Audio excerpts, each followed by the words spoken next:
So I think we have gone live. Nice. It's already live.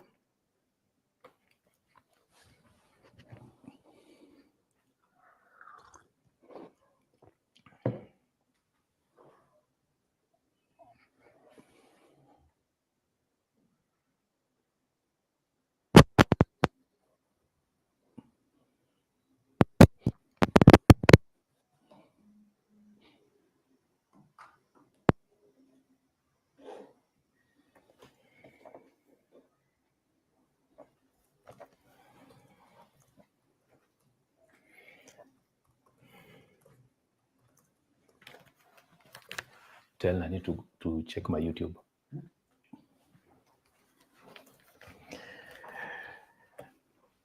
Yeah, I think we should just get started, right? Yep. Yeah.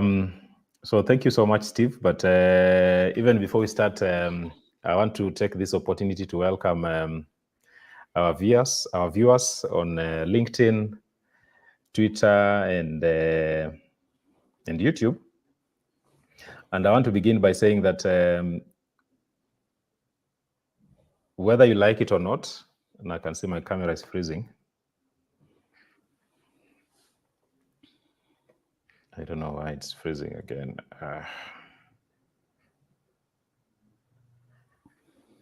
My camera is frozen. Just carry on, whether we like it or not. Have I frozen on your end? Yes. But you can just keep talking as we. I don't know what would be causing it to freeze.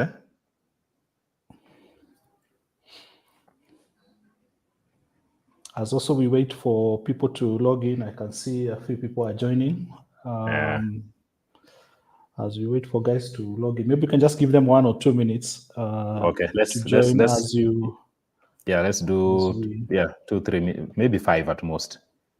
Yeah. I wonder why my camera is freezing.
So if that happens, just put something on screen.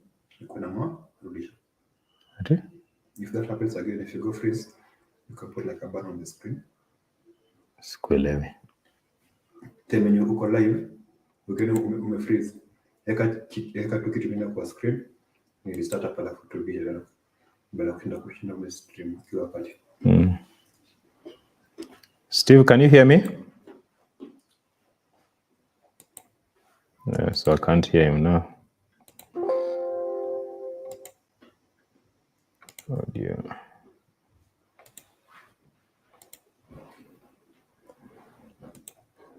Can you hear me, Steve?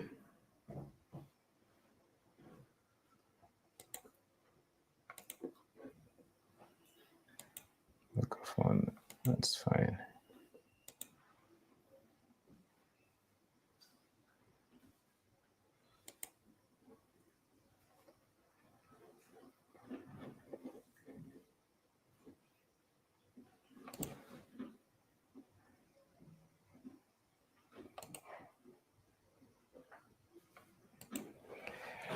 Can you hear me, Steve?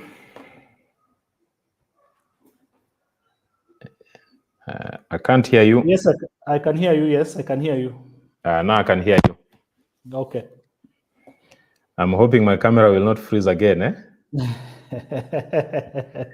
I've never experienced this. We can see you very clearly. Yeah, so I think 1 more minute and then we start. Yes, I can see there are already 3 people who have joined us. Feel free to comment about your expectations. Yeah. Yeah, let me see whether it's live on Twitter.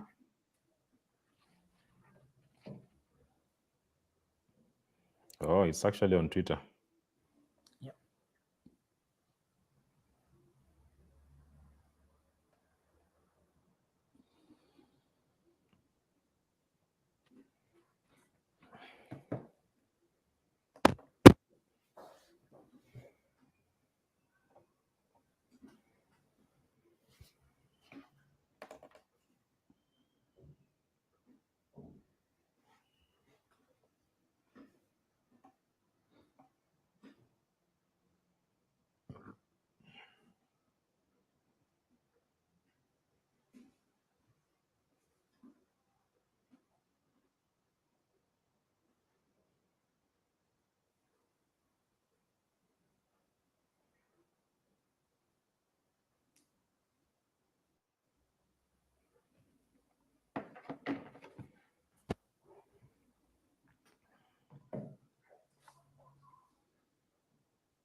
So I think, George, we can... We can get the show rolling, yeah? Yep.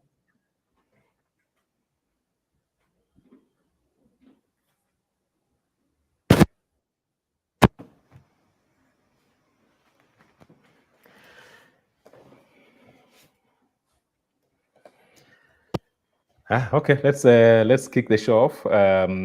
Everybody, welcome to the Keller Show, and this is our inaugural show. It's an exciting journey that's just beginning, and this show is about telling stories about brands that are blazing the trail. It's about the art and science of branding, and the whole idea is to be able to help you to get a very good understanding of what branding is at a personal level or even at a business level, so that you can be able to grow your brand. And even before I welcome our guest today, let me take this time to just share something from my week. I think as a country, we've witnessed the vetting of the CSS, yeah? After the other cabinet was dismissed, then another one was nominated. One of the most interesting things is that I saw a lot of interest from Kenyans in trying to sort of vet the CSS, and 2 questions kept coming up all the time. The first question I had a lot of Kenyans asking, who is so and so? Okay. The other question that I had Kenyans asking about a lot was the question of what is their track record? What have they done in their previous roles? Now, those two things, the first one being who is that person? And number two, what have they done? Sort of their reputation. Essentially, those are the two things that make up what a personal brand is. Your personal brand is about who you are as an identity, your identity as a person. And then number two, what's your reputation? What is maybe very interesting is that for the cabinet secretaries who are getting a chance who got a chance to be renominated, a lot of them were declaring their wealth, and I remember there was a Kenyan who was saying, I wish the Kenyan economy was growing as fast as the wealth of these CSS was growing, so and I think that's essentially the kind of country that we want, a country where things work for everybody, not just for a select few. And so welcome again to this first episode of the Kela Show. And it's my honor to welcome our guest of the day today. I would say drum rolls. Yeah. This is a man that wears very many hats. He was my photography teacher. He still is my photography teacher. Others, in fact, in the photography world, we call him Prince because of how many people have gone through his hands as a photography teacher. But what's interesting about my guest today is that ni mtu alienda Alliance. Yeah, I don't know whether he's wearing his pin for I went to Alliance. But what's funny about him is that we grew up at a time where going to Alliance meant you're going to do the hard courses: law, medicine, engineering. Now, this gentleman went to Alliance and ended up studying art and design. Now, who does that? Who goes to Alliance to study art and design? What's even funny is that I learned the other day is that when he was, I think, Form 3 or Form 4, no, Form 3 actually, he was the only art student. So he had the benefit of learning, quite a lot from his teacher because he was the only student. So mwalimu akimiss, he couldn't miss the class. Mwalimu akimiss, they could meet even under the tree. But this tells you quite a lot about my guest today. Is somebody who is passionate about art and design and passionate about being a creative. No wonder he would go to Alliance, and end up studying arts and design. So, karibu sana, Steve. It's an honor to have you today. How was your week? My week was quiet. I think this time I had a very, what can I say, views from the pews in terms of what was happening in the country. There has been a lot of transformation in the last 45, 50 days. So we are happy that there is change that looks to be in the distance, but then biashara inakuwa affected. It's mixed feelings that there seems to be some semblance of change. So, but then the week has been an interesting one for us. We've also not been busy at work because everything went into hibernation mode kiasi because of the demonstrations and maandamano. But it has been relatively a good week. Also, the schools are closed, so watoto wako nyumbani. Different activity from the other times of the month and the year.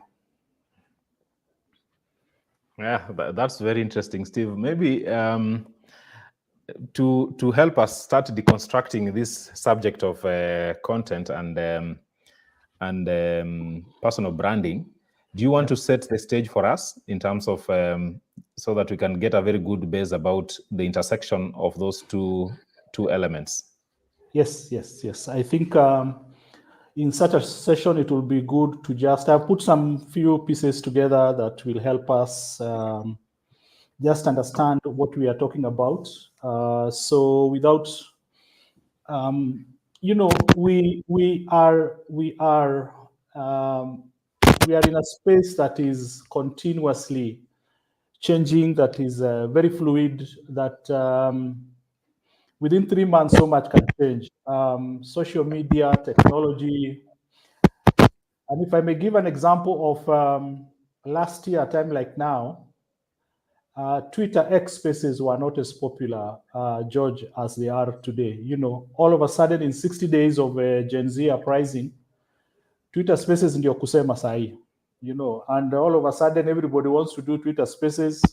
And that is how fluid a space we are in, that unaweza amka January na ikifika December things have changed. In fact, December is very far. By April, so much has changed in between platforms, in between technologies. So, but just to give us a view, when you talk about digital content, when we talk about social media, when we talk about content creation, when we talk about digital marketing, when we talk about content marketing, I think me and you, George, have shared tutorials and links before. Those words can mean a million things. And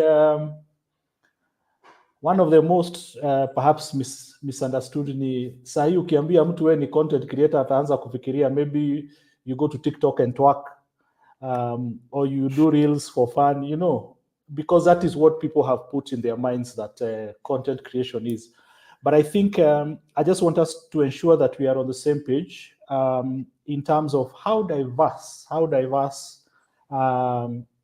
content creation is. And first, I will say that we have got approximately 40 to 45 different types of content, approximately 40 to 45 different types of content, and we have a few of them displayed there on the slide.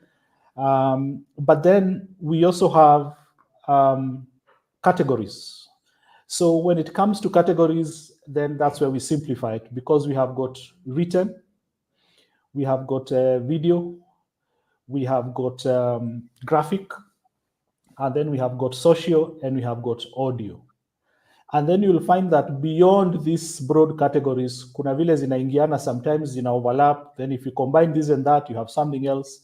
You know, like today we like a lot of video with graphic and motion graphics, so explainers, things like that. And then all this can be shared on social media. Social media without the other 4 types of content, it has no blood flowing in it, you know. So it is good that we understand from that. And then we will talk about, I'm using the word content because the word content is the biggest fuel of digital platforms in the context of this Keller show. So it is also good to understand when we are thinking about this broadly, very broadly. When you go on your digital platform, are you informing? Are you branding? Which means, are you shaping a certain narrative? Are you telling a story? Are you trying to build trust? Are you appealing to emotion? Are you just creating awareness? Are you selling? And then, of course, you can have a combination. And I'll just say, let's go back to context. Inform. Kesho nane tukutane Nation Center 9:45. That's just informing. Your information, very straightforward, that you just expect people to respond to. Brands and opinions. We have seen a lot of propaganda, both sides, flying both sides. Those who are pro-street demonstrations, those who are on the government side, those who are on different sides, taking very hard stance repeatedly. Stories. We have had, we know people who give a lot of stories online, and I'm sure we're going to talk about that as we proceed. When we talk about digital media, one of the biggest misconceptions we also have to think about, when you go on Google and you give a review of Photomagic Studio, that is not on social media, that is just a rating. And when somebody sees that we have a 5-star rating, we have a 4.7 rating, you'll be creating trust, you will be building a stronger brand for us. Emotional appeal, awareness, and all that. So it is important that when we are thinking about personal branding and digital and online content, we think about the reason behind it. Second last thing I want to just mention is, again, related to what I've just said, but in terms of function. Broadly speaking, because I would want us to step out of the common understanding of online and digital content and understand that there are so many options that are available for us. So there is educational, there is inspirational, there is entertaining, and there is conversion. Why am I giving this? Because your personal brand is most likely anchored on any of these four. If you talk about Eric Omondi and you talk about Stephen Nderitu, who wants to be a teacher of graphic design and a teacher of photography and a teacher of videography, one is entertaining, the other one is educating. So we must understand the objectives and then how far all those want to go. Then finally, I am an educator. Eric Omondi is an entertainer. I am running a photography studio. William Samoei Ruto is a president. He wants to appeal to emotion. He wants to lead from up there. We must know who is William Samoei Ruto appealing to, who is Meguna appealing to, when we are thinking about all these brands that we want to talk about. So there are different audiences. So as we go on with this discussion, who are you targeting and what is their DNA? Because there are people who just want to take part in the conversation. There are others who are just pushing stuff. What does Citizen Digital do? They just push news. They just push news and features and sometimes advertising. Then we have people who go in depth into research. There are people who are coming online because they want to learn. They want to watch a 2-minute video about DIY, etc.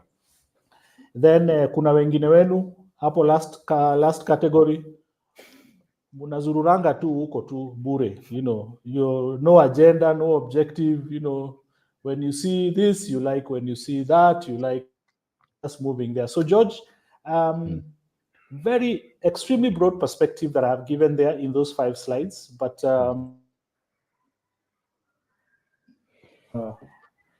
most likely broad we can get when you talk about digital or online content.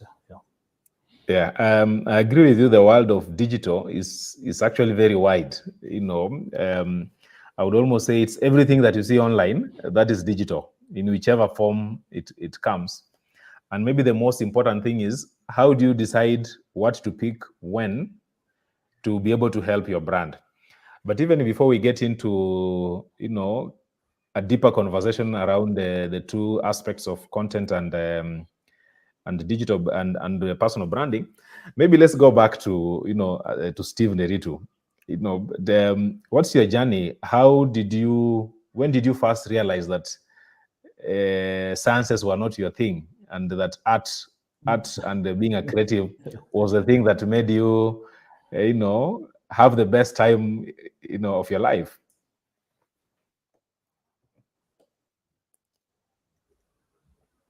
Okay, for me, my art beginnings are very, very, very, let me use the word people say, very humble, or let me say accidental.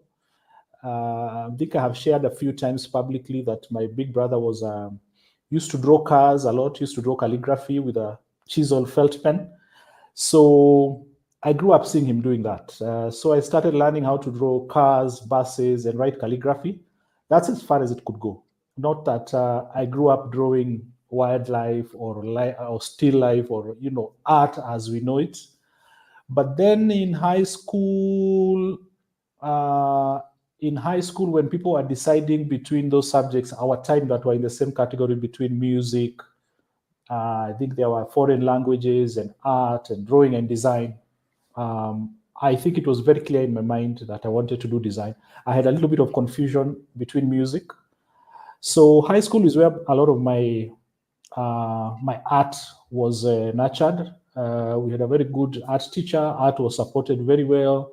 There was a good community of artists, especially those who are ahead of us, but even the guys we were with in class in Form 1 and Form 2. So that's the time that my art, I did not have a very clear picture of what career paths were available at that time.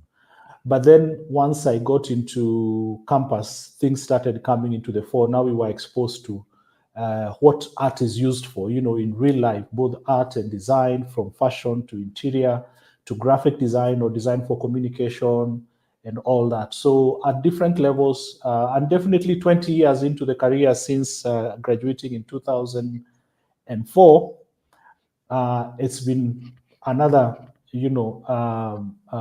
journey, perhaps much more happening than the, how many years? Than the 4 years, 4 plus 4, than the 8 years in campus and high school. One of my interesting stories from high school is the influence of one teacher by the name Mr. Mwangi, who, to a very large extent, I always say, without him, there would be no me. Now, you had this interesting journey of being the only student to your art teacher. How much of an influence did that teacher have on you as a creative or as an artist? So for me, the most important part, he was called Mr. Okwaro. A lot of people know him, and I think he's taught in a few colleges after that because he did his master's.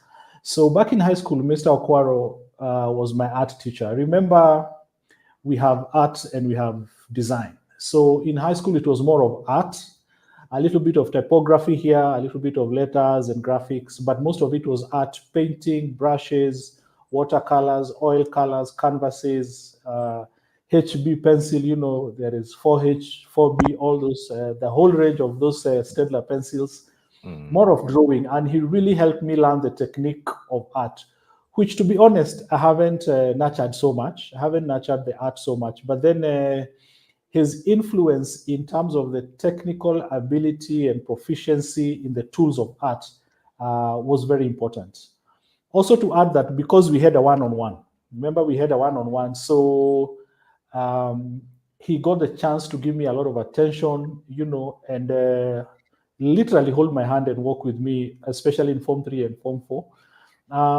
So art became important in campus because half of our 4 years, we didn't have a lot of computers. So we were executing work manually. Ukiambia utengeneze poster bwana, unachora George, unachora until we rejected. And friends of mine who are with me in campus remember that I led the rejection. We had to reject, and finally computers were bought, and we got a computer lab, and we got a new staff member to come and be a computer assistant who later became a lecturer. So the art in high school helped. But then when I came into graphic design and then visual communication and photography and videography and motion graphics, then you realize that you shift from art and you go more into design and then visual communication. I prefer to use the word visual communication because we are communicating through video and all these kind of things. So art nilitupa kidogo, George. So you begin your journey as an art and design student, and then you end up studying graphic design in college. But even more importantly, another journey of photography comes into the picture. And when you look at your journey from art, jumping to graphic design, photography, and maybe videography, how do you see all these things combining to make you the content specialist that you are now? So we are in an information industry. Our work, we deal with knowledge and information. So the more you know, the better. I think even people who hang around me, especially people who have worked around me or people whom I have mentored, I tell them, we are not the average person. We are not the average Wanjiko in the streets because we work in the information space, knowledge space, news space. So we interact with so much information more than the average person. And I'm talking about a broad spectrum. So for me, every little bit of knowledge and information that I have interacted with is to my advantage. The art that I have learned, I stopped dealing with art. But those of you who know me, I've dealt with artists through Karakana Initiative. And when I'm dealing with the artists, when we are doing their exhibitions, when we are publicizing their work, I will make better decisions. I will be more informed dealing with them because I understand art, for example. If maybe I have a better understanding of farming and I'm working on a project that has to do with agriculture, it will be to the advantage of that assignment and the client, and even for me as a professional, because I understand what goes on in that space. So then, coming to my own personal journey, what I know is that from graphic design, the processing, the synthesis of information, the processing of what you're given by different clients and what you do with it is very important in terms of helping you send out information that is really well packaged, that is professionally packaged, and also becomes easier for the audience. And I'll give you an example. The reason why we do a lot of video today is because people don't want to read. But we have to read so that when we come out with the information, we make it easier for the person who doesn't want to read. You first have to read, understand, digest, package it, and then release it or share it, So then come to things like photography. Photography and photography in motion, which is video, is one of the powerful online dollars today. I say it's the online dollar because people want to see. People just want to see what is happening. Then they can read a caption. But if you just see a picture, you see a picture of Casumwell jumping at Nation Center bus, it happened. If you see a video of a cow that gave birth to quadruplets in Pokot, the story is already told. As compared to Kitambo, when you would hear it on radio or you read it in a newspaper without a picture, then that would not happen. So photography and video have become very, very powerful tools, although you find that graphic and written text spreads much farther and has a longer shelf life or a longer digital footprint than something like video, George. Yeah. So that's a very interesting journey, and clearly there's a very, as a content specialist, there's a lot that you have to deal with at any given time. So I'm just wondering, what does your typical day look like? Okay. Wow. I see. A lot of my days have to deal with a lot of content planning.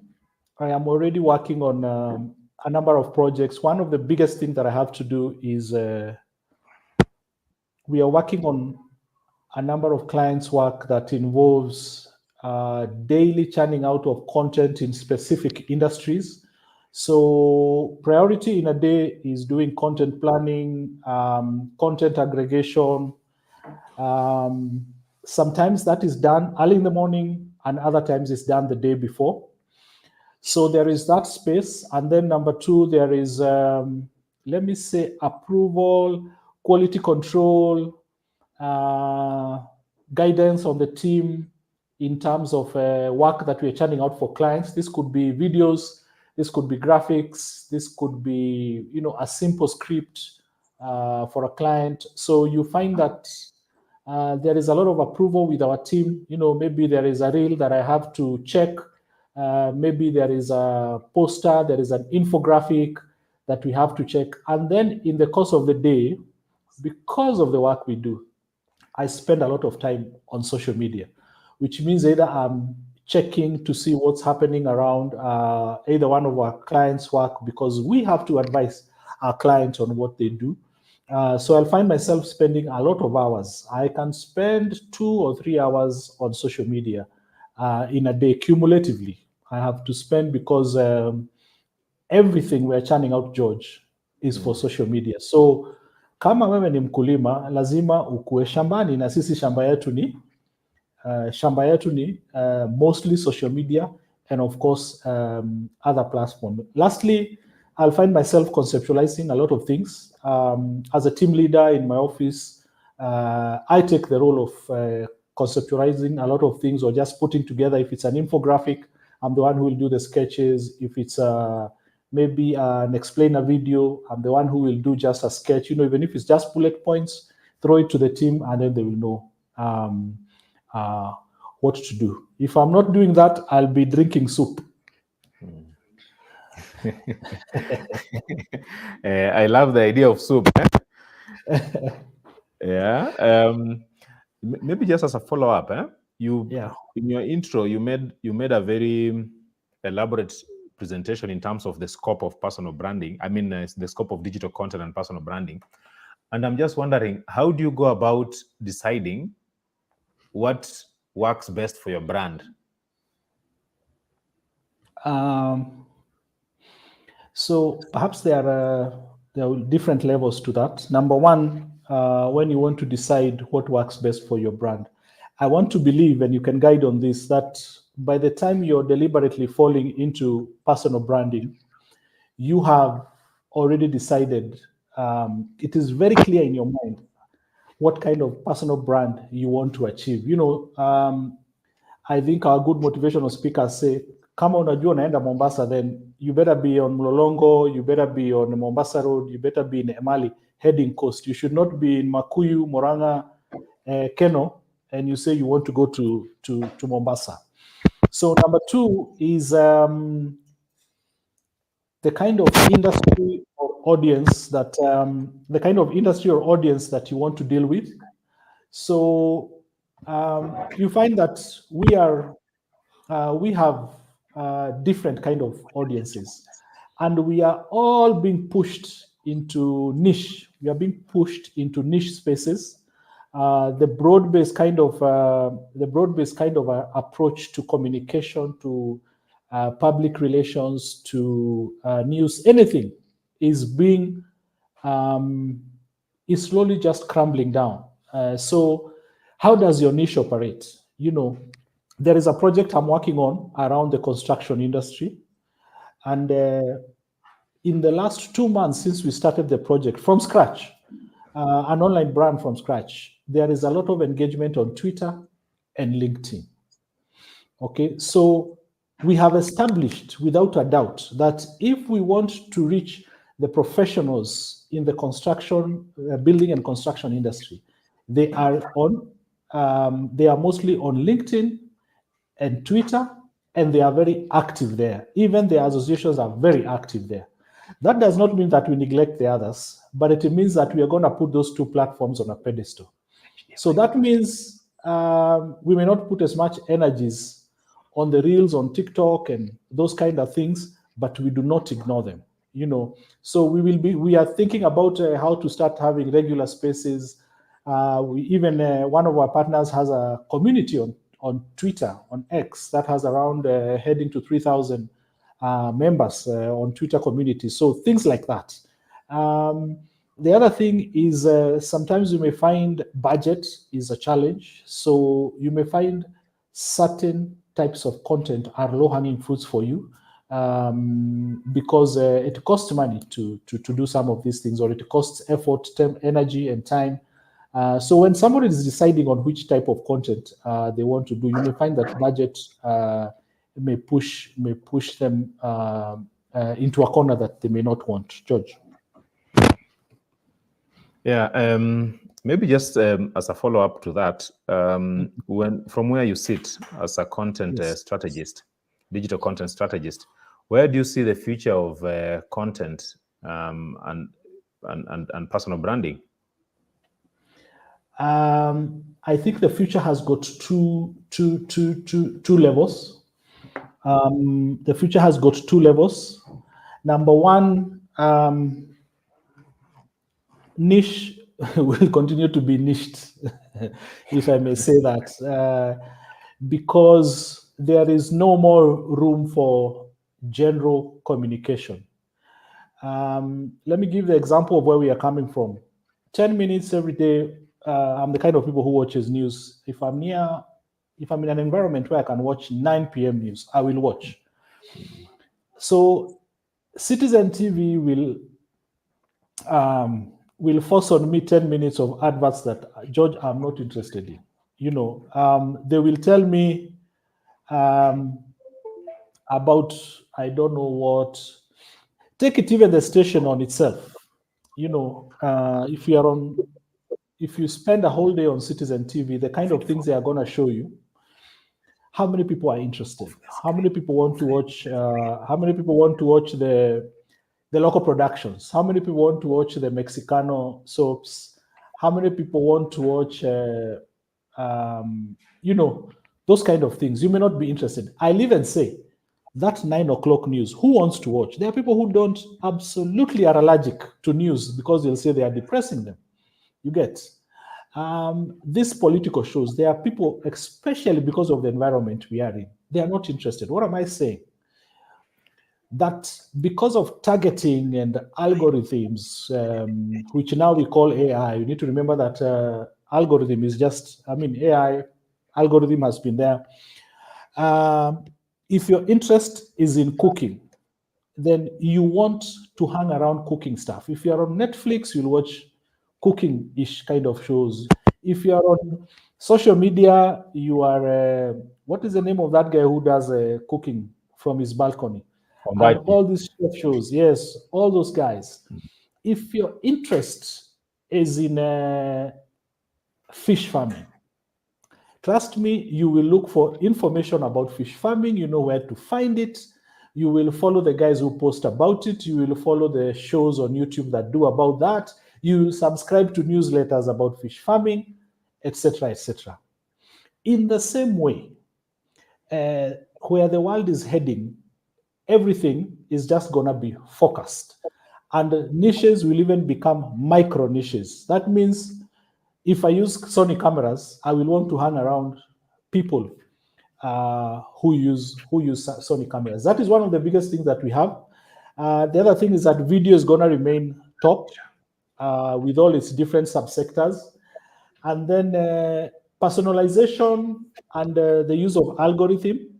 I think we might want to drop the word algorithm, but say AI, because of course AI has become a buzzword in the last 1-2 years mostly, but the algorithm has been with us. But algorithm is just that, you know, Facebook in all its entirety can process information and know who is interested in photography, who's interested in local football, who is interested in European football, who is interested in English football, who is interested in swimming, who is interested in athletics, who is interested in off-roading cars, etc., etc. So personalization and use of algorithms and AI to deliver exactly people's preferences is going to be big. And then I think audio is still going to continue to catch up with us a lot. Sembuse, we have just seen Twitter Spaces become very popular. And I think it's really powerful. You know, that day when we saw over 100, I think it was 160, almost 170,000 people listening to the president on Twitter Spaces, even if it was the president. But it sends a message in terms of where we are going. Second level, George, we haven't reached there, lakini inakuja kuja tu pole pole. We have been trying a lot with AR, augmented reality, and virtual reality. Of course, we have seen it like real estate and all that, and all these places. Ukienda kwa event utakuta watu wamevaa hizo vitu, pia wanapenda kuvalisha kina president and leaders a lot, ndio wawatishe kidogo kidogo. Then we have data. Data-driven decision making and data-driven movements in terms of digital activity. I think in short, what we are saying is that if you don't have the numbers, then we'll just be shooting in the dark. You know, am I getting more engagement on Facebook or on Google, or what kind of search, what kind of ranking do I get on search? How many people searched for Photo Magic in a month? You know, there is that report that Google gives us. How does it inform my decision making? How many people visit my website or my blog? From which countries do they visit? Which kind of posts are getting more engagement? How many views do I have on YouTube? Am I getting more views on main videos or on shorts? All those numbers are available now. In fact, I think they say the reason why traditional media is dying is because they cannot give you numbers. They cannot give you numbers. So we'll have a lot of dependence on numbers. In this second level, I'll talk about user-generated content. There are spaces that thrive more on user-generated content. Sio sisi tunaketi hapa churning out content to our audiences, but you find that you create communities, you create an ideology, you create a system where other people create content, and perhaps your work is just to create it in one point, and you create a brand, you create a movement, you create something. So there is going to be more user-generated content because kila mtu sahi ako na smartphone. And finally, kwa umbali hapo, there is something about social impact.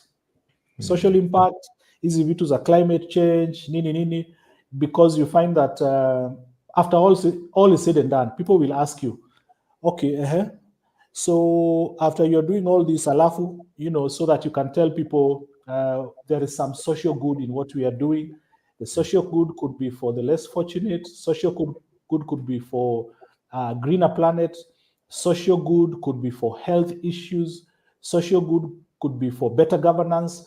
As long as after you have done all these things, how do you make people's life better? After you've made all the dollars and all the Kenya shillings, that is something that people keep, asking, so that people don't, every time, even if you've made your money, George, people will find asking you, these guys are just milking us by selling things and making money, commercializing everything, but there is nothing you're doing for social impact. That is a kind of an offshoot kind of trait of the future of this digital space. Interesting. Looks like we have a treat ahead of us. There's so much going on. And you've mentioned the issue of Twitter Spaces, that a few months ago, Twitter Spaces was nothing. But I agree with you that something like Twitter Spaces has come in and has changed the game.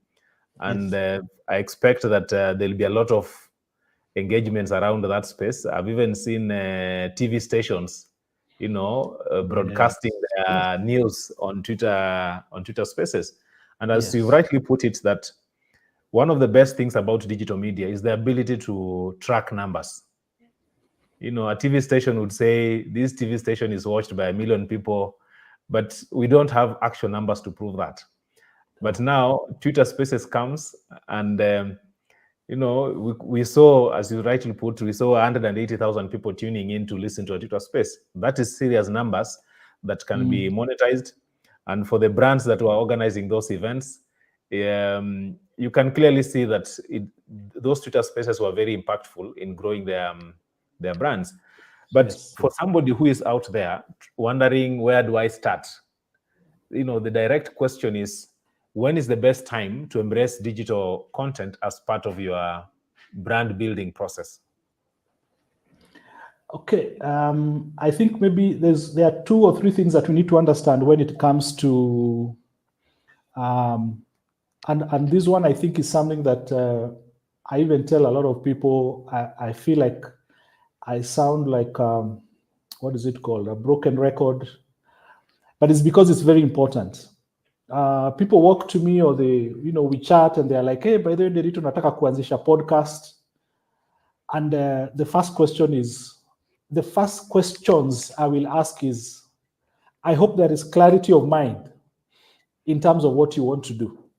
Because if there is no clarity of mind, in terms of, and I think those are the things, George, you most likely talk about when you're dealing with your personal brand.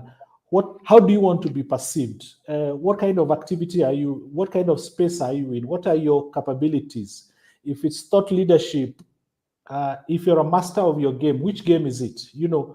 The clarity of the message that you want to say to what audience, and the action that you want to trigger in your audiences, that clarity is very important.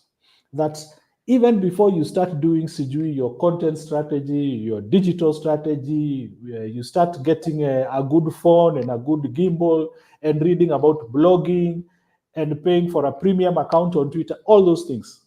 The clarity of mind has to be there. Because if the clarity is not there, then you will confuse as a nice one, So allow me to say that the first place you start is seeking clarity of mind in terms of what kind of public image do I want to portray? How do I want to be perceived? What do I want people to know me for?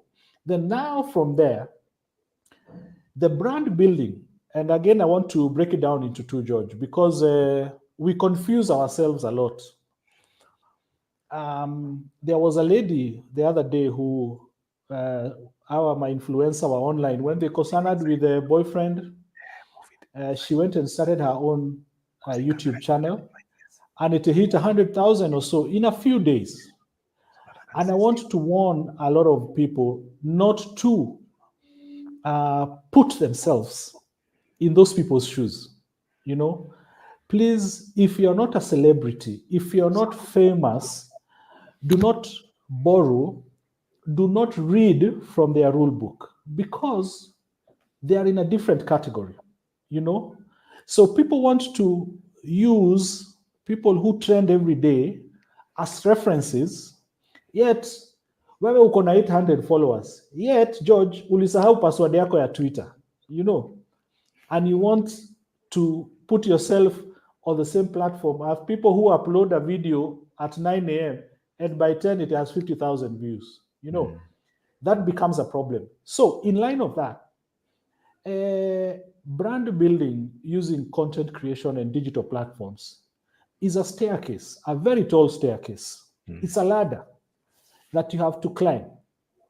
The only way you can quicken it a little bit ni kulipia na kupromote posts. You can pay a lot of money to get followers. I think, George, you can even pay to get viewers on YouTube. There are people you can buy. You can even buy viewers or views. You can buy views on YouTube. So it's a stage by stage, step by step action. But what I strongly recommend is go broad. Like, go to where people are. Go to all platforms and utilize as many tools as you can. Whether it's SEO, make sure you have a website or a blog. Try to do video, even if it's with your phone. Try to do simple graphics, hata kama ziko Canva. If you cannot write blog posts, get somebody to do that for you.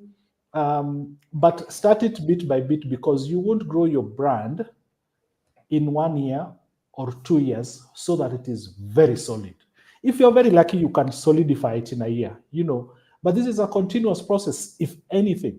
You plan it for it to be like this. After 2 years, you realize lazima ipige kona kidogo so that it will be where now you want it to be after being informed. So start from where you are, and with the easier to work tools and platforms, and then complicate it. As I finish, when I say complicated, there are things like white papers and publications. Those are things that take a lot of work to do. So you can't start by doing a white paper today. You can't start by doing extreme case studies or doing a 40-page newsletter. Na saa hii ndio unaanza. Maybe just a follow-up on that, and thank you for that clarification. Obviously, there are very many platforms. All those digital platforms behave differently. They reach different target audience. How can a brand decide which platforms to be on and which platforms to, say, pick up a year from now? How do you decide which platform to pick now and which ones to grow with later? I think, like I was saying a few minutes ago, George, is, you see, tuko na mtoto. Is a child. Child is born. A child is born, no teeth, can't walk, can't even keep the head upright, cannot communicate clearly. Maybe it's just crying. And then over time, they can make faces, can give emotion, can speak a few words as they swallow them, etc., can walk, crawl, then run, and all that. So, number one, there are issue of resources that are available to you. So, and I'm saying this because most people find themselves in a scenario where resources are limited. Because if all of us, George, had money, trust me, we would go all out. I would be like a recommend with a 5-6 people production team everywhere I go, or we would even be like politicians who have a list of bloggers at your payroll to push your agenda and share about your stories. So start with what you have in terms of budget, in terms of money, in terms of even skill sometimes. Number 2, find out where your audience wanachezea wapi, which is the playground of your audience. If your niche is very entertainment, then you most likely will find yourself around TikTok. Kule LinkedIn Georgia kunanga games sana, LinkedIn is very serious. Twitter has a little bit of duality in terms of seriousness and jokes, but then on Twitter people don't have a lot of time for jokes. Ni jokes zinapita zikienda kwa comments, On the other hand, somewhere like Facebook, and Facebook has a lot of time. People on Facebook have a lot of time. They have a lot of time to read a very long post. You won't find that on TikTok. So in the industry that you are in, either as a subject matter expert or thought leader or a leader of an organization, we could be talking about the CEO of a bank. We could be talking about the chairman of a club. We could be talking about maybe you're in an official position of your school alumni, things like that. So, or you could just even be talking about a member of parliament or an MCA. So where are the people that you're targeting and where do they hang out? If you're a local politician, most likely, my WhatsApp group is Anauko Mashinani, they're the ones that you want to target. Because you don't need your stuff. If you're in Chepalungu, you don't need your stuff being played in Kilifi, because the people on Kilifi, maybe they are dealing with Akinaisha Jumwa and all that, and you in Chepalungu, you deal with your people there on the ground. So the platform where you are likely to get maximum impact. Number 2 is your content, the space that you are in. There are certain content formats that favor more than others, Instagram is very good visually. That's why people really sell. TikTok is very good visually. George, siwezi kuwa ninauza household goods, uniambie niende kupeleka LinkedIn. In fact, nobody will buy. These people who are selling household goods from Kamukonji, Gekomba, and from our Somali people in industrial area, those people are getting those things and posting them on Instagram and TikTok, and especially TikTok because they can illustrate how this thing works. Wanaskwambia, hey, see this good. So that's how it works. The shops on Facebook a little bit. So you see, you must understand which platform favors what you want to do. You get. So I think those are some of the things that would be very, very important. Allow me to mention even like for us, photographers, there are places where you post your work and you get more traction more than others. Juni picture, static, not video, just static pictures, and they work. Remember, a platform like TikTok is heavily video. Unless you animate your pictures, you will find that your pictures will move quicker in a place like Instagram more than any other platform. But even TikTok these days has become very good with pictures, judging by what some of our photographer friends have been saying. And maybe the other important question, and this is something that comes up all the time, for people who are trying to build their personal brands, is there room for outsourcing the content creation process for a brand? If I jump back to the 3 considerations that we had, maybe I'll give 3 or 4 levels of people who want to create content and who want to build a brand. Tuanze chini, maybe somebody who is in their mid-career. Mid-career means they have not yet gotten a lot of recognition in terms of what they do, but they want to start creating content. Sasa huyo mtu hana budget, so it is highly likely that that person will be a one-man army. Unajiandikia blog, unajua kutengeneza WordPress ama Wix, you will be using your phone to edit and CapCut very fast on your phone, everything, Canva, free edition, etc., etc. Then we have people who can have either people in where they work, working for them.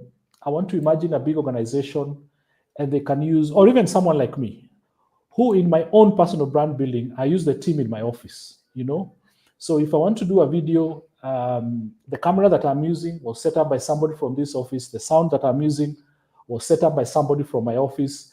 Some of the graphics I post, they've been done by my team because that is in-house. I have put myself on the second level. Then we have a third level where we have somebody who can afford, they have the money to outsource somebody to either do the work for them, and also they can outsource somebody to think about what kind of information they want to churn out. But of course, there must be a marriage, George, because hata outsource, you as a client, Yeah. you as a client, you must be able to say, by the way, I like that. Make sure in that content plan you put this. You say, I like the way that podcast is done. So when you're putting together the concept, make sure it's done like this, like this. That's the third level. And you realize that that kind of a person is already established in the industry. Most likely that is not a person who will struggle to have a budget, 30, 50, 80,000 per month to pay at different levels to build their brand deliberately. And it is also most likely very clear in their mind about where they want to go. If anything, their portfolio forms 50% of the clarity of how they want their brand to be. And then we have the top tier. Top tier, I'm talking about CS Murkomen. You know, CS Murkomen, he's a cabinet secretary. He has a team, George. He has a team. I mean, he can be sleeping, but he's tweeting, you know?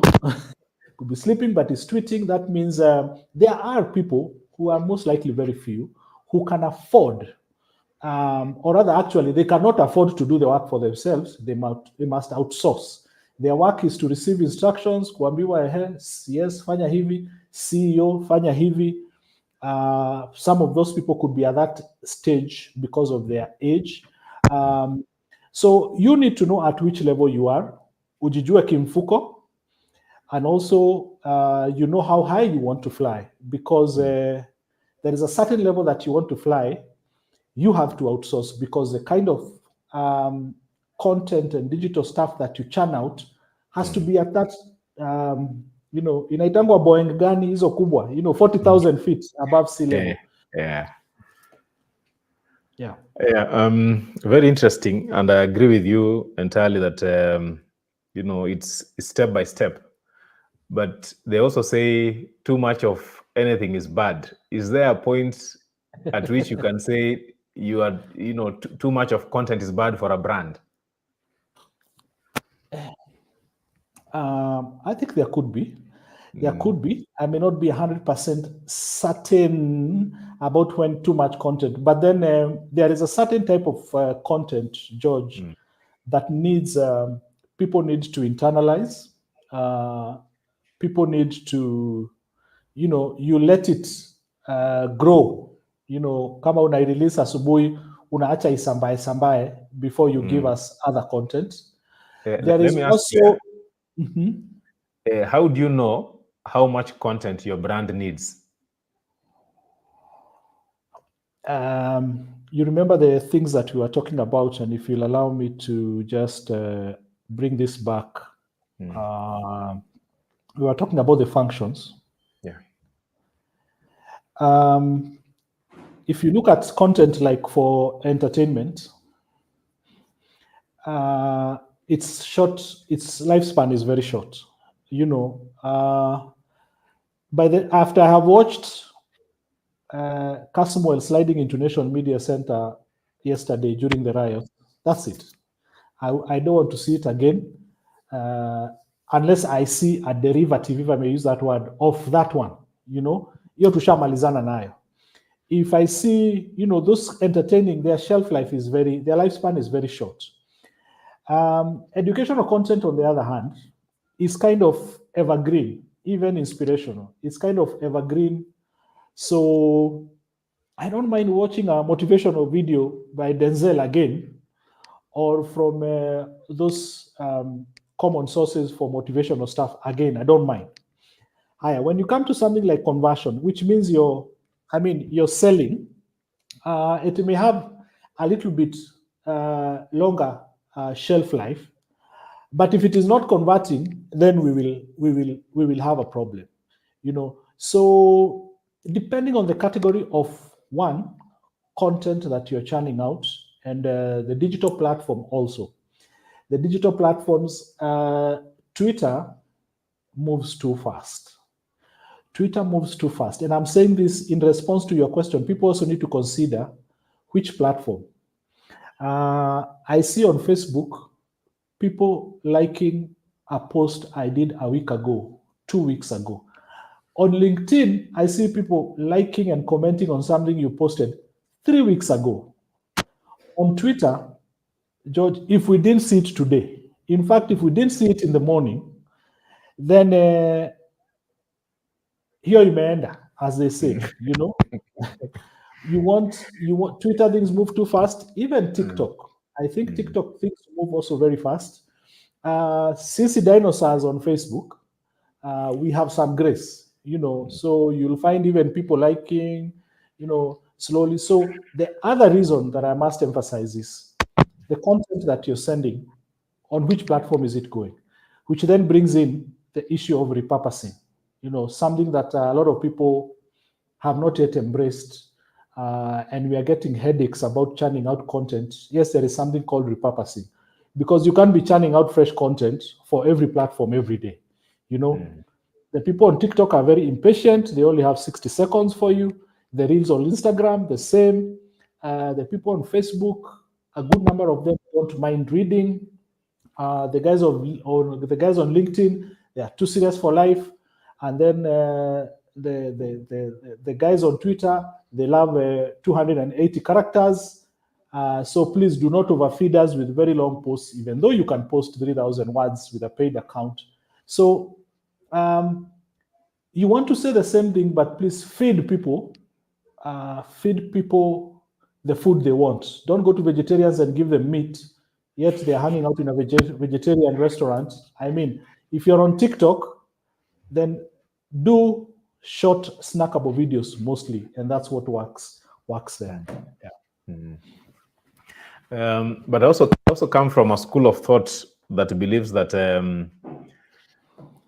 content should be long enough to deliver the message, and also it should be short enough, So the point is that if what you want to communicate can only be said in 1 hour, then it must be said in an hour. If what you want to communicate can only be said in 1 minute, then you must say it in 1 minute. The reason I'm saying that is because, sometimes I found myself on TikTok actually watching very long videos. Yes. Because I find them to be interesting. I find them to be very valuable. So I think one of the most important things to add to what you're saying is how valuable is your content to your audience? Because if, as you've said, if you've prepared a vegetarian meal and you're trying to serve it to the carnivorous guys, then it will not work, however much good-looking, tasty that food is. Okay, and so there's a lot of things. There's a lot of content to create around your brand. There are very many platforms to consider, and sometimes the pain or the questions that people have is, how do I know that the content that I'm putting out there is working for me? How do I measure my progress? How do I measure my success? Yes. We were told that numbers don't lie. And the true numbers come in engagement. There are 2 levels which I have learned over time. When you talk about engagement, there are certain people who will engage, who will like, mostly because of the person, but mostly not because of the content that person is saying. These are people, especially who are very close to you, people who have known you, people who have grown with you, people who have who look up to you. So you'll find that they are always they are always liking what you share or commenting and saying nice. And then there is the more important level of engagement, where either people will be asking, how can I get this?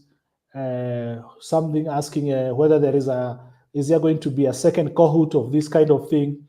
And for like someone like me, if I find a steady growth in terms of the kind of inquiries that what we post or what we share attracts, then you know that it is effective. The more I get people asking me about photography classes, graphic design classes, and signing up, the more I get somebody calling me and say, I have a team of 3 in my office and I want you to teach them about photography. When I get somebody telling me, I have always wanted to do a podcast. Naweza kuja lini nikuone, when I get somebody telling me, no, I've got a nephew of mine who stays with me and he seems to love photography. Do you have a program for teenagers? Then the kind of engagement I'm getting is relevant to the information I'm churning out. You get, because if I make posts, it's either about photo magic and what we do, photography and events. And then personally, as Nderitu, I will be teaching. I'm helping people to do all this content. So if the feedback I'm getting is related to the stuff I'm posting, and the more and related, then I know I'm hitting the bullseye. But if the kind of engagement you're getting is not so much related to what really you want to get from people, then it means either we are not sending the message in the right way, we are sending the message to the wrong audiences, or we are sending the message in the wrong place, because we know a pharmacist is usually in a hospital, So, and there is a reason why wale watu wa coffins wanakuanga wapi, George? Just outside the hospital. Outside the hospital. Just outside there, so that so they're very much in their catchment area. Yes. So you will not find, you won't find those coffin guys in a sofa set huko Ngong Road. Not exactly. They are just outside the hospital, because that's, even here at City Mortuary, that's where the hearses are. Those hearses are usually just outside. Ndio mkileta mwili mkitoka, boss, tunaweza kupelekea mwili up country, So if you find that the message is not resonating with the audience, then maybe you're talking to the wrong audience, or you're sending the wrong message, but to the right audience, but they cannot resonate with the audience. So the feedback is not relevant. They are not giving you business or the expected outcomes. Clearly we have a lot to learn from the coffin sellers in terms of going where your audience is. I'm hoping they don't go advertising that they have offers. Or I wonder what prayers they make when business is slow. But that's besides the point. Yes. I can see we have about 29 people watching live. Maybe the question is to our online audience. Please comment that you comment, and the question is: are you deliberate about the use of content in your brand? Tell us what. Give us your opinion, and share your experiences with content. Now, Steve, yes. I want us to switch gears a bit, and that has been quite a lot of discussion. And I'm just wondering, when you look back, take lane, to your teens, early 20s. What advice would you give to your 20-year-old, to yourself at 20 right now, based on what you've gathered over the years? Okay, in the context of course, there's a lot I can say about life, but in the context of this, this discussion,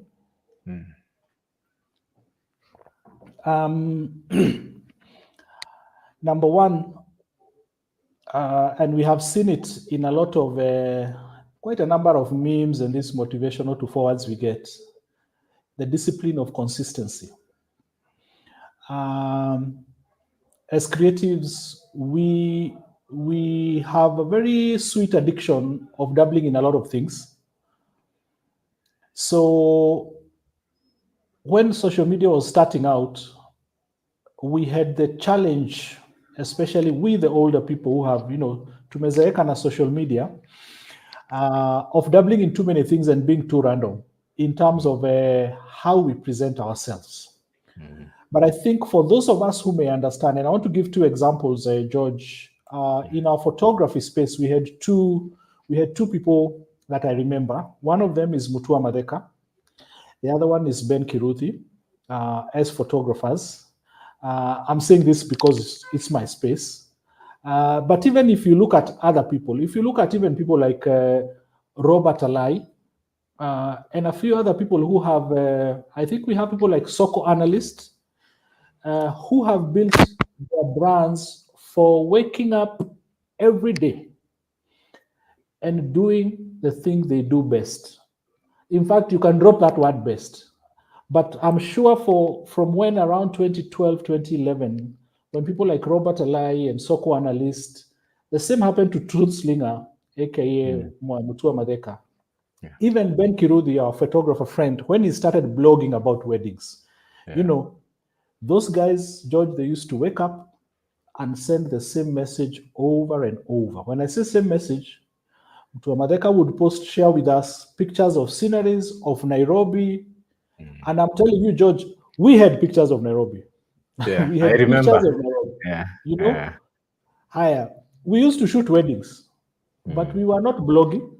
Monday, Ben Kirudi will faithfully post a blog about a wedding. All of us were shooting weddings, amazing wedding photos, all of us. If you look at people like Robert Alai, those days, they are double-edged sword. Mpaka wa leo. It's still there. Yeah. They are consistent. So what am I saying? Find that thing that you want to associate with your personal brand. Wake up every day and share stuff about it. Every day religiously. And the less we poison our messages, the better, the stronger the brand will be. Because sometimes tunaanza kuongea hii, alafu kesho unaanza kupost cars, then the other day you won't talk about environment, alafu funny memes. If you want to post memes that are related to your area of expertise, or as they would call it, subject matter. The other important thing that is very key for younger people is to learn when to separate your personal brand from a business. Okay? And I'm saying this is very important, especially for people who do many things. I do graphic design. I do photography. I do videography. I can write. And it is not very healthy to have all that in a personal brand. I'll tell you, I do them comfortably and very naturally.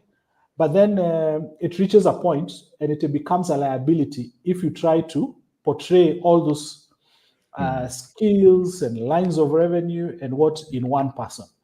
So that's why sometimes it becomes important to register a business or two so that you stick to the thing that you do, and you'll find somebody is maybe a professional in a certain field, lakini bado anafanya farming.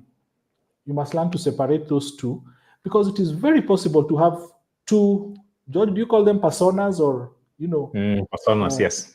Yes, it's possible to have your Kilimo business on this side and have your personal brand on this side and build them separately towards success.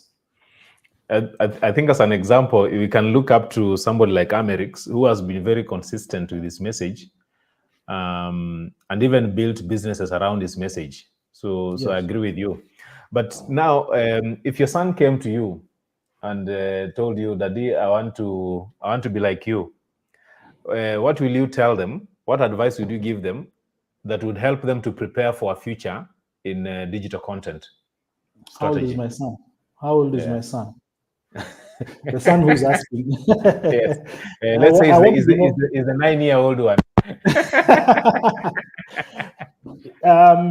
If my son tells me he wants to do what I do, I think the first thing I'll do for him is to open for him an online presence, have a YouTube channel, have social media, package him.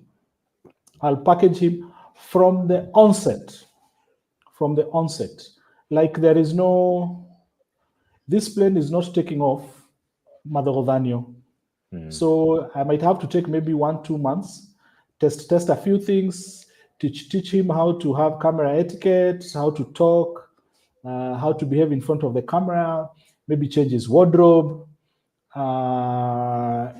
Perhaps you're also asking a question of something that is already in the mind and in the works, because I don't believe there is very few things today on this planet you may want to do that does not involve digital marketing.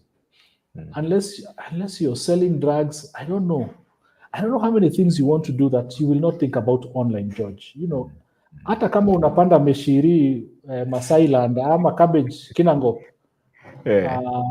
or you want to keep goats in Garissa, at one point, I think, because I have seen all kind of social media content. I mean, I have seen people photographing themselves in the shooting range, you know, and you have a license to carry a concealed gun, but unapiga self, I mean, I don't know, you know.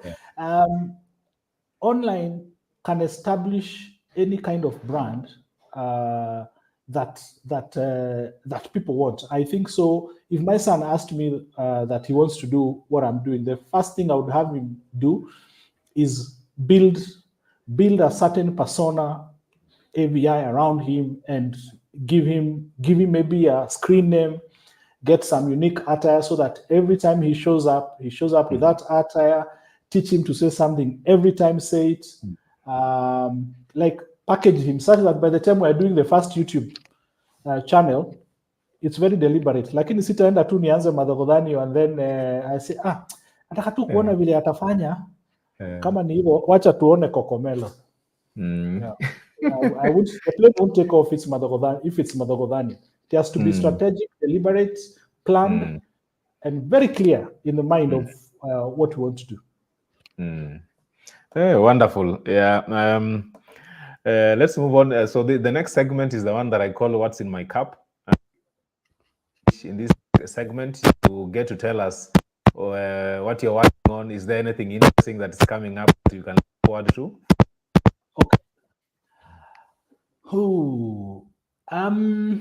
Okay.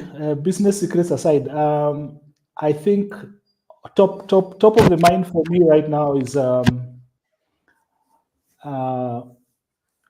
podcasts are at the top of mind because they are a very important anchor in terms of personal branding. Podcasts help to show the world your knowledge, your experience, your understanding of your subject matter. And podcasts are a very important anchor in terms of thought leadership. So we are building our studio bit by bit so that we can help people to do their podcasts at my studio here at Photomagic. And one thing I tell people is that don't complicate it. At the same time, not to rush. So podcasts are key. And I am mostly looking at either thought leaders or people who are subject matter experts, which again brings your topic of personal branding. And I want to not hesitate to say that thought leadership, subject matter experts is not for everybody, which means most podcasts are not for everybody. Unless it's just for fun, they are not for everybody. Because if you do not understand deeply the issues that you want to talk about, you know, the guys who are, there is a reason why Sifuna goes to TV every morning, you know. Unfortunately, George, there are also guys who are called to shows because they don't have a lot here, you know, but they bring entertainment. By the way, kuna watu tu wanaitangwa wanaropokwa. Yeah, but they offer entertainment value on these popular talk shows. But definitely the people you invite are guys who are sharp and they know what they are saying, and they don't mind sharing it with their audiences and the world. So I was talking about the importance of podcasts because for us as a business, we have the comfortable capacity to give our clients an all-rounded, almost, I think, 320, almost nearing 360 support for digital content. What am I saying? We can do podcasts for you. We can do blogging. We can do websites. We can do social media content. We can do copywriting. If you want to do something like an online newsletter, all those things, reels, blog posts, written, all those things we can do for you. So most people, George, have been seeing me talk about podcasts, but podcast is just it's just at the epicenter, and because it's the one that most people see, it's the one that most people see. But for individuals who are maybe C-suite level, leadership level, and they want to position themselves in a way that they will be highly regarded, they could be highly regarded already, but they want to cement that perception, like bila shaka, So I am working on that, and I have a few people on board that we are working with so that we can, in 6 months, 12 months, that bila shaka point is going to be arrived at. And what that does is that it opens up more opportunities for different kind of things. Yeah, thank you so much for giving us an insight on what we can expect from you. I want us to now just go behind the scenes to understand more about who really Steve Nderitu is. And I'm going to ask you 10 questions. And even before I ask those 10 questions, why are you laughing? Usifanye nizime camera. Then I say, sorry, it dropped off. I'm hoping you'll not have to switch off the camera or the mic. But we are almost coming to the end of we're almost coming to the end of this first episode. And Okay. So to get behind the scenes, just to understand who Steve Nderitu is. So question number one: what make and model was your first car? I still have it. It's a Nissan AD van kama ile ya nani alikuwa na AD van Okio Mtata. Sasa wewe na Okio Mtata same WhatsApp group Nissan Advan 2012. Yeah. Now, but it's a 2007 model, yeah. Okay. Question number two: if you are to eat one food for the rest of your life, which food will that be? One food nakubaliwa kusema nyama, ugali, sukuma. Yeah. Yes. Nyama, ugali, sukuma. Yes. Nyama, ugali, sukuma. Nyama, ugali, sukuma. Yes. Okay. Question number three: in your wardrobe, which is the most dominant color?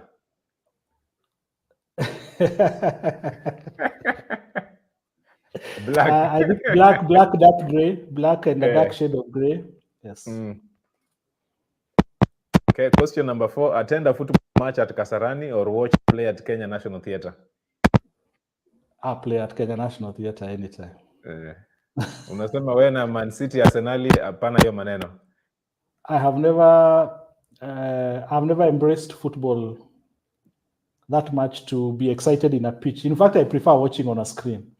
Ndio nione ile excitement ya feel mimi sijafika hiyo level. Question number 5: it's 1 a.m. and you can't sleep. Do you take a drive or do you watch a movie? I don't watch movies, no. Drive. 10 times drive. Okay. So the next time we are looking for night runners, you could be one of them, Perhaps. Road trip to Samburu or Diani? Samburu.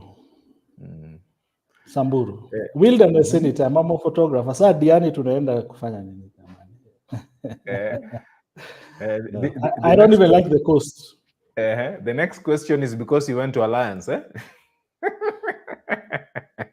I won't hear the last of it, George. I give you $1 million bob today, or I give you 1 bob today, doubled every day for the next 30 days. 1 million. Okay. Go and do the calculations, And then we'll understand why you're an art student and not a math or science student. You said in the next 30 days, it's doubling itself in the next every day. A shilling doubled every day for the next 30 days will get to about 5 million. Oh, doubled. Yes, doubled every day. So you start with one bob, tomorrow you do two bob like that. These are vitu za permutations. Permutations. You see now why land didn't help you, eh? Next question. If you are to be an animal, what animal would you be and why? Ooh, I think maybe a leopard.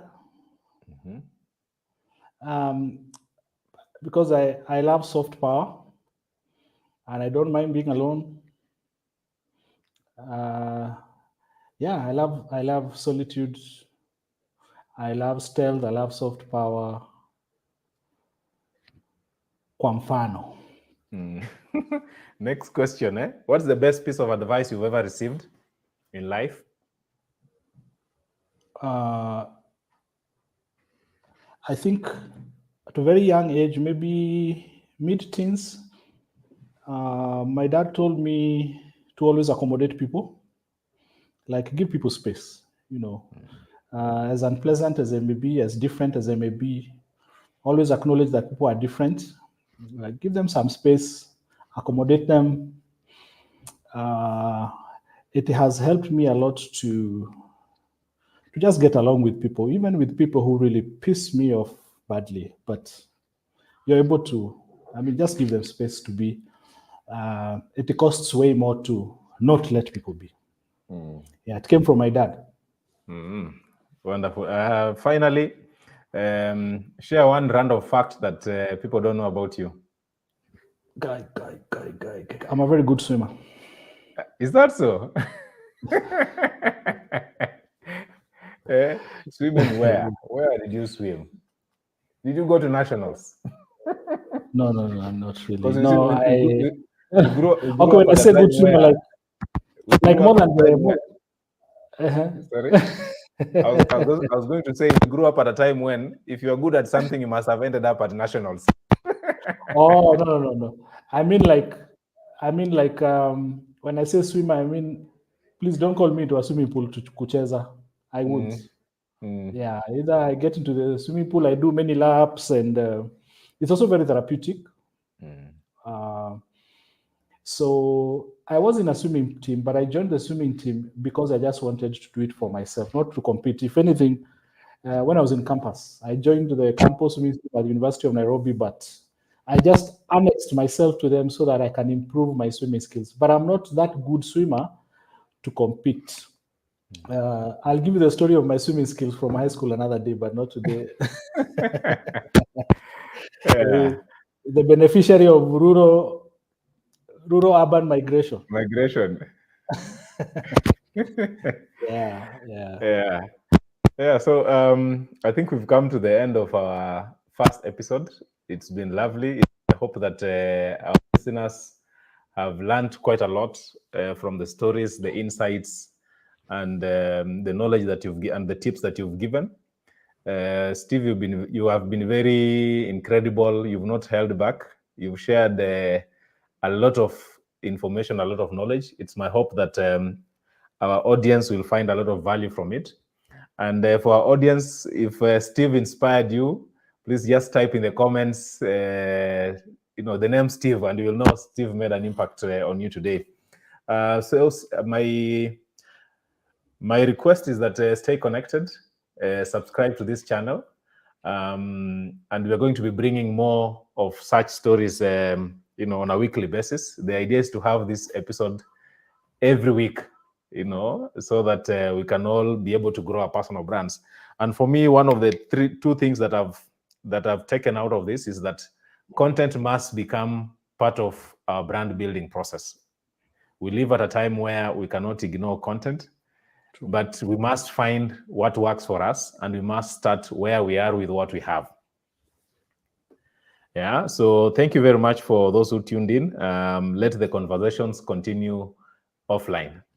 Thank you, Steve. Enjoy your evening. I know you have another episode to jump, another show to jump into.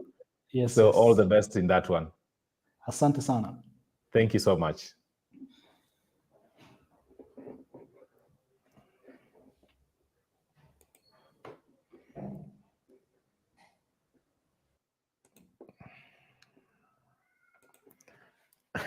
I'm not sure.